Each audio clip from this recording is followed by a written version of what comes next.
it's Lori Brown from Brown Law Office, yournurseattorney.com, and I'm here today with Todd S., who works with me. He's also a nurse attorney, and what's interesting about Todd is that he was a former criminal defense attorney. So today we're going to talk to the criminal defense attorneys out there who represent healthcare providers, because there's certain things that you need to look out for that are unique to representing healthcare providers. Right, Todd? Right. Oh, absolutely.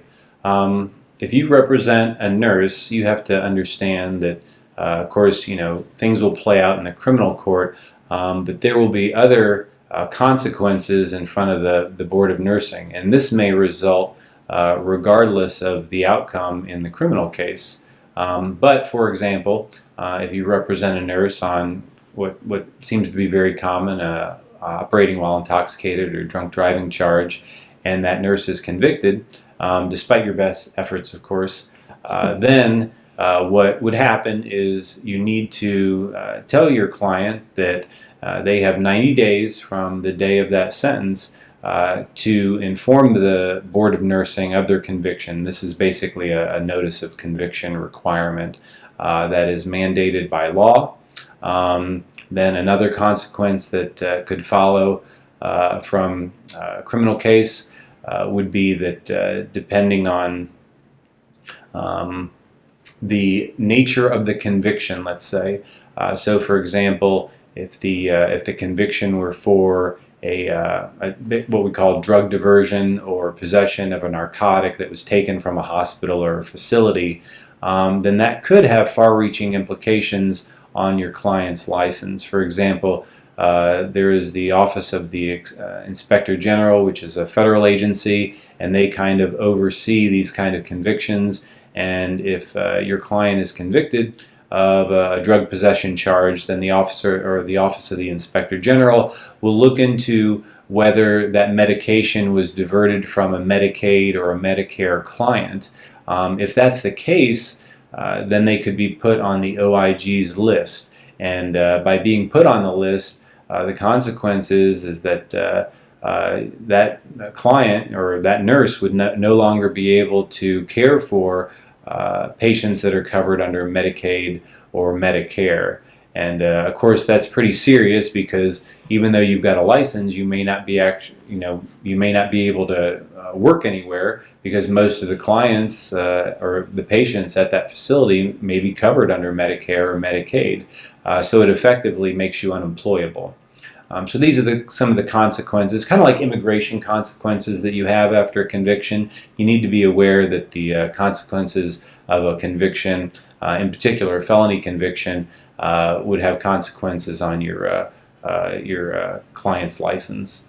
So say, for example, a nurse took a felony diversion, which seems like a great outcome because it goes away in a year. Is that really a good outcome? Well, not really. That's the thing. When you looked at the Office of the Inspector General's and the statutes, it would not be in your client's best interest to take a felony diversion, and this seems to be kind of like counterintuitive, where most people would think, well, if you take a felony diversion, the benefit to that, of course, is going to be getting the case dismissed at the conclusion of some period of probation, or taking some classes, or the payment of a fine, or so on. But in the Office of the Inspector General's eyes, that would put you on their list. And so it is kind of ironic that on the criminal side the case could be dismissed, but as far as your license goes, you would still be able to practice, but yet again you would become virtually unemployable, because by being placed on the Office of the Inspector General's list, the employers would know that, right, you couldn't serve any of their patients who are covered under Medicare or Medicaid.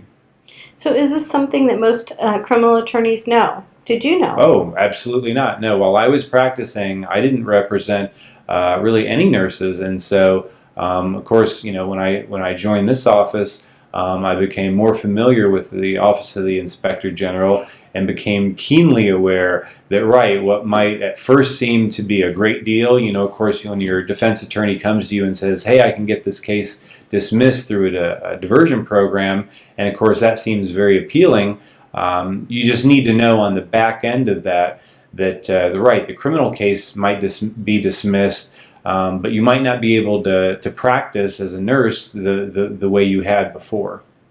And so what about other consequences? Like, aren't there certain jobs where or certain convictions where you can't get a job in certain fields like nursing homes? Well, right. I mean, they look for, of course, a conviction with something that involved a crime of violence, for example, might cast doubt on your ability to care for patients. Obviously, I think all of us know that nursing is a high stress profession, and so, right, if put to the test, if at some point you were convicted of a crime of violence, that might, come into play when you applied for a position at a hospital or any other facility. And of course, drugs. If you're convicted of drug possession, one of the things that the board looks at is your ability to safely practice. To make sure that you're safe to practice, and what the board does not want are impaired nurses out there.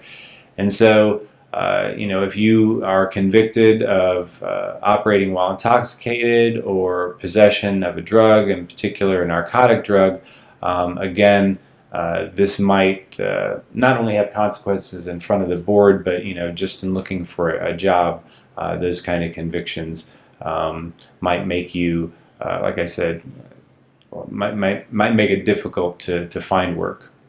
Yeah, and we always say that nursing is a job of professionalism and ethics. So I'd much rather have somebody plead to a possession charge than a theft charge because of the ethics involved.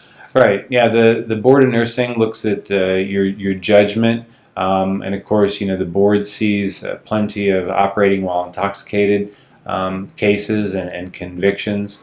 But right, when it comes to things like that, and especially not only theft, but right, if it's theft within a facility, even if it's not a medication or something, if it's just some kind of device that maybe seems otherwise it would go into the trash or something. Mm-hmm. There have been a couple instances of that I've seen, but right, even if you think, well, why should this go to waste? I'll just take it home with me and use it.